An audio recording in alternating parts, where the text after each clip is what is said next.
It's pretty amazing how some natural remedies stick around for centuries, used in traditional ways.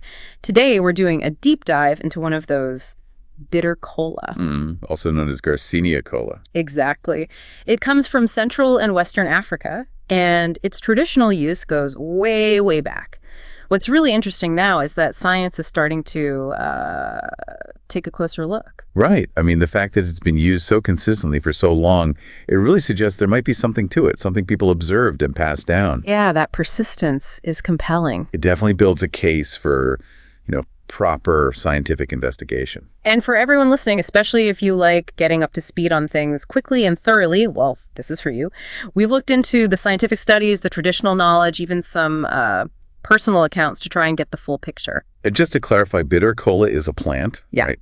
And it's mostly the seeds people eat. That's it. Though, fair warning, the taste. It's sharp.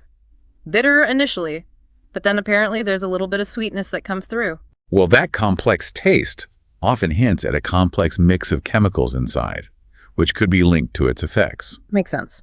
So our mission today is basically to unpack what we know about the potential health benefits based on tradition and the current research. But also keeping things in perspective, yeah. Yeah. Because some of this research is still pretty preliminary. We need to be balanced. Absolutely. Okay, so let's start with that history. It's been a cornerstone in African folk medicine for generations. We was talking about uses for coughs, fevers, all sorts of common ailments. There was even that report mentioning how important the Garcinia cola trait is for communities in Nigeria, wasn't there? From the Center for International Forestry Research. Yes, that really highlights its significance beyond just health. It's woven into the social and economic fabric for some communities. So traditionally, what were the main things it was thought to do? Well, traditionally, it's been seen as purgative, helping to cleanse the system. Also, anti-parasitic and antimicrobial properties were attributed to it. Right, like fighting off little nasties. Exactly. And digging deeper, people used it for things like liver problems, bronchitis, sore throats. Cluck, too, I read. And colds, coughs.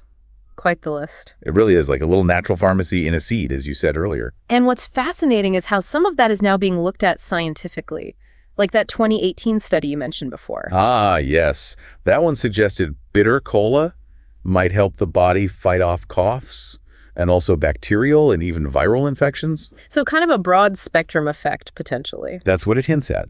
And the interesting thought from that study was maybe eating it right when you start feeling sick could help your body fight back, maybe recover faster. That's intriguing. But still early days, I guess. Definitely. And it makes you wonder what specific compounds in the cola are doing the work, if we might isolate those. Well, that could lead somewhere interesting in medicine development. Okay, another big traditional use was inflammation, right? Like for arthritis. Yes, that's a common one. People would chew the seeds for conditions like arthritis. And there's a study back in 2008. The one with knee osteoarthritis patients. That's the one. It showed a significant drop in inflammation for the group taking bitter cola compared to the placebo group. Pretty interesting finding. And you mentioned potassium might be involved. Well, bitter cola is quite high in potassium, and there's other research, also from around 2008, I believe, suggesting potassium might play a role in easing pain and some complications in rheumatoid arthritis. Ah, okay. So it's plausible, that the high potassium content contributes to these anti-inflammatory effects people observe traditionally. So again, we're seeing a potential link between the old uses and some new science, possibly tied to what's actually in the seed.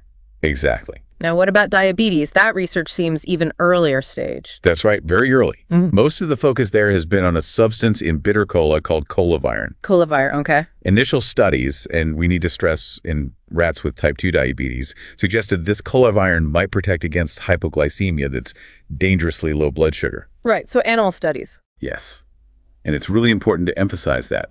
Promising results in rats don't always translate to humans. We haven't seen human studies replicating this yet. So encouraging signs, maybe, but we absolutely can't jump to conclusions for people based on that rat data. Precisely. It shows the scientific process, doesn't it? You start with clues, maybe animal models, but you need those human trials for confirmation and safety. Definitely. So moving beyond those specific conditions, what about just what's in bitter cola?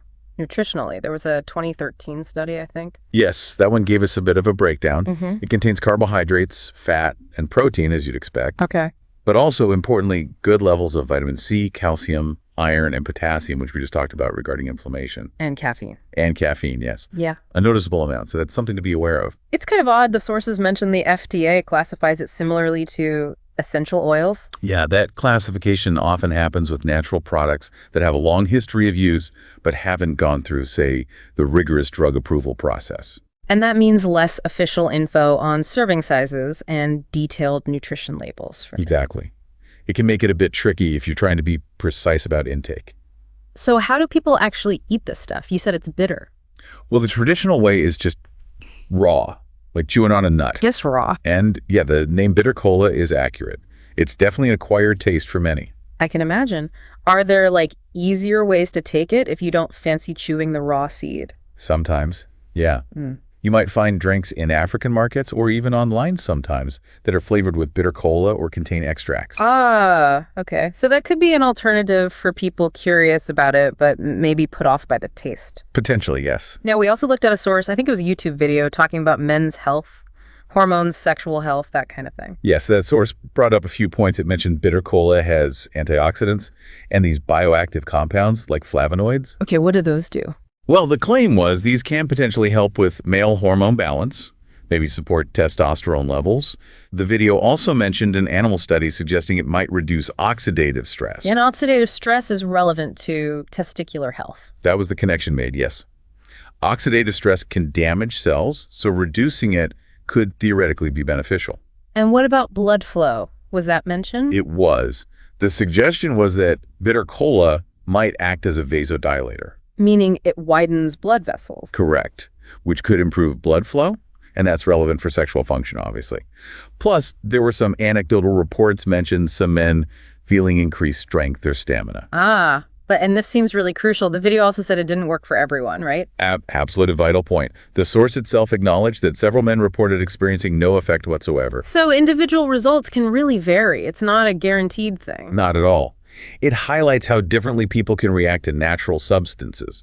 Which really leads us nicely into the big health disclaimer here. All this stuff is interesting, the traditional use, the early science, but what's the bottom line for listeners? The absolute bottom line is, while there are promising signs and a long history, we need more research, especially well-designed human studies, to confirm any of these benefits. Right. This isn't medical advice. Definitely not. Yeah. Bitter cola should absolutely not be seen as a replacement for professional medical care or prescribed treatments. It's so important to stress that. If you're thinking about trying it or making any big changes to your diet or health routine, especially if you have existing health conditions or you're on medication, talk to your doctor first. Yeah. Or a qualified healthcare professional. Always. It's about being informed, but also being safe. Oh, okay. So let's wrap up this deep dive. What are the main takeaways from our look at bitter cola? Well, we've seen it has a really rich history in traditional African medicine, particularly for things like infections and inflammation. Some emerging science seems to tentatively support those uses, potential antimicrobial effects, anti-inflammatory action, possibly linked to its potassium. We also touched on the very early research around blood sugar. Right. The colaviron studies in rats, still very preliminary. And those anecdotal reports around men's health, but with the strong caution that experiences vary wildly and lack robust proof. And nutritionally, it packs vitamins, minerals, and that caffeine hit. But overall, the big message is that more human research is really needed to firm up any of these potential benefits. Yeah, couldn't agree more. This dive was really about giving everyone a solid overview of where things stand right now, respecting your time and interest in being well-informed. Exactly. A snapshot of current understanding. So maybe a final thought for everyone listening to ponder. We've seen this long traditional use of bitter cola now getting scientific attention. It makes you wonder, doesn't it? What other natural remedies used for generations might be out there holding undiscovered benefits, just waiting for science to catch up?